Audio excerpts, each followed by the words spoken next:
It's the second month of the year. That would make this the second podcast of the year. And that also makes this the second time that I've done this drunk. No, that's not true. I don't think I've ever done this not drunk.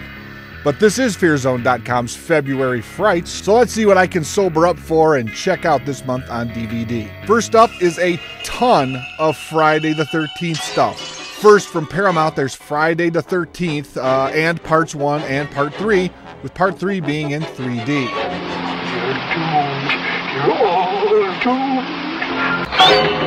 Friday the 13th. You may only see it once, but that will be enough.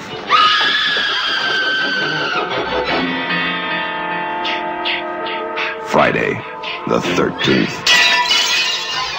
Now the new updated Jason hit screens on February 13th, so this will give you a chance to see the first three, and since the reboot is based on these three, isn't it convenient that Paramount is re-releasing them now?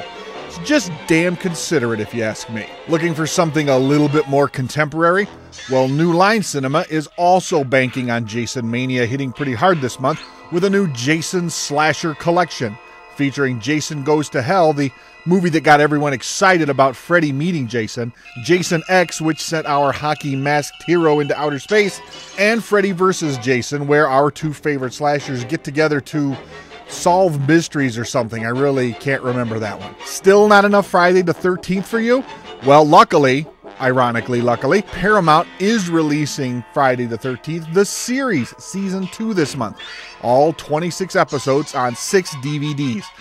Now, there's no Jason here, but it's still got Roby as a hot chick who investigates scary stuff. So, it's got that going for it, which is nice. Peace Arch Home Entertainment breaks the Jason cycle by releasing Killer Movie this month.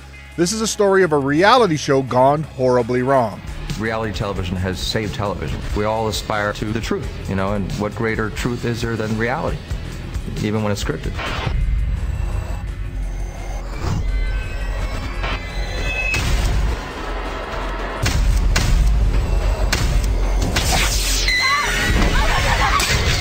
There was an accident up at the school. She's dead, decapitated, heart beatless. I don't think this was an accident. Oh my God, he's filming people while he kills them. Let's see, someone stalking and killing the cast and crew of a reality show. That's a show that I think would get huge ratings and would be good for society too. Black Swarm from Re Entertainment is the tale of the little town of Blackstone, a township of good neighbors. What's that noise? The buzzing noise. You ask an awful lot of questions for a little girl.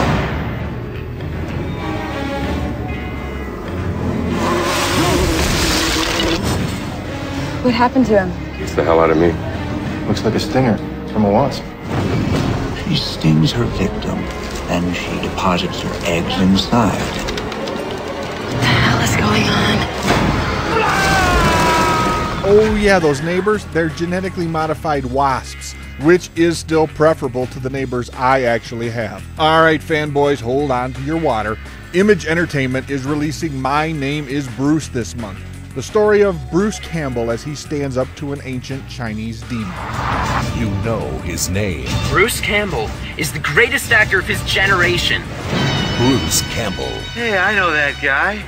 Unlike most action stars, I can speak, what's the word, English. Mr. Campbell, we need your help. When your town's in trouble. A group of teenagers unwittingly unleash Quan Di, the Chinese god of war and protector of the dead. And unless you help us stop him, he will kill every one of us. He's the only man. You need someone who can take on a heinous monster and stop him in his tracks. For the job.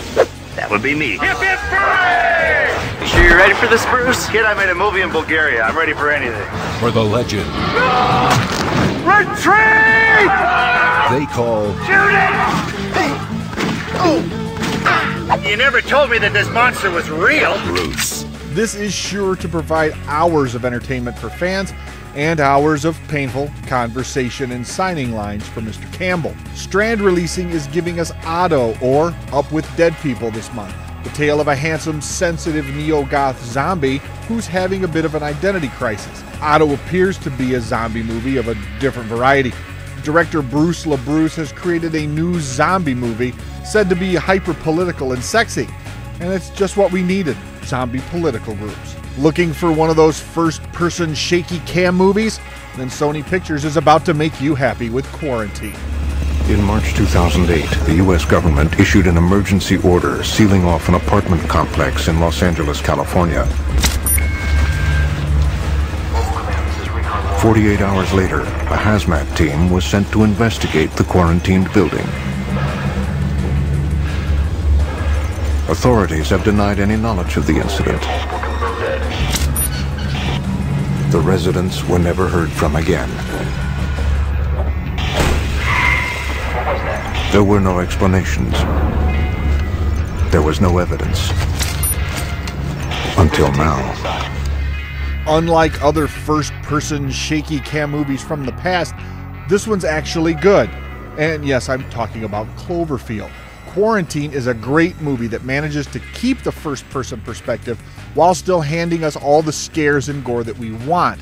I saw this one in the theater, and I have to say, it is worth the price of rental. Dimension Extreme is bringing back those man-eating space monsters with Feast 3, The Happy Finish, with the original writers and director returning to bring us what they're calling the mother of all endings, and after the first two, they're going to have to up the gore factor a ton to manage that.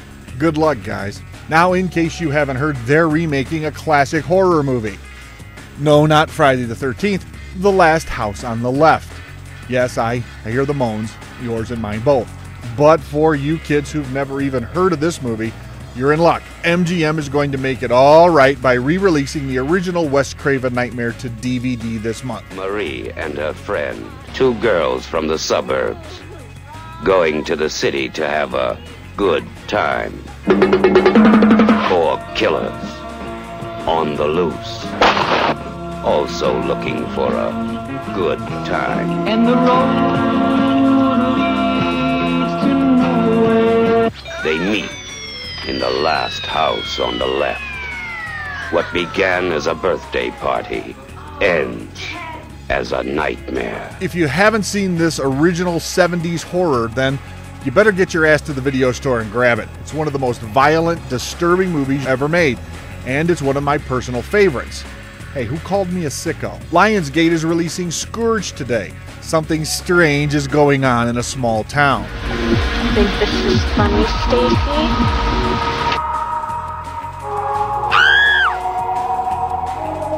You know, I don't think she gets it, but I'm pretty sure she's going to get it.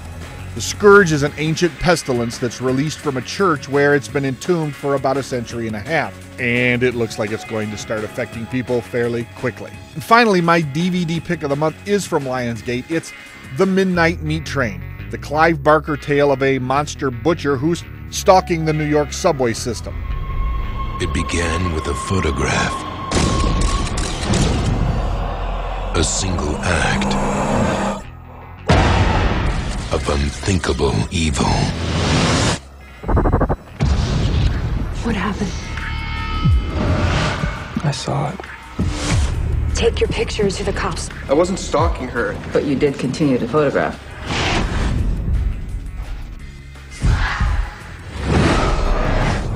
Now, These represent missing people for the last 3 years. the only way to make it stop I followed them into the subway. He butchers them like cattle. They never find the remains because he unloads the meat somewhere. is to go for the ride. I got a train to catch. Well, I wonder why no one discovered that the meat supply was partially filled with human meat. Could it be because we all taste like chicken? I think we're going to find out when we get aboard the Midnight Meat Train. I'll save you a seat. Well, that should keep you busy indoors until the spring thaw, and since February also has Valentine's Day in it, you can probably get your sweetie to jump into your lap with some of these February Frights. So until next month, when I'll be trying to get a mortgage on The Last House on the Left, this is Brian from BadMovieGuy.com for FearZone.com reminding you that if it's horror, then you're going to find it here at Fear Zone.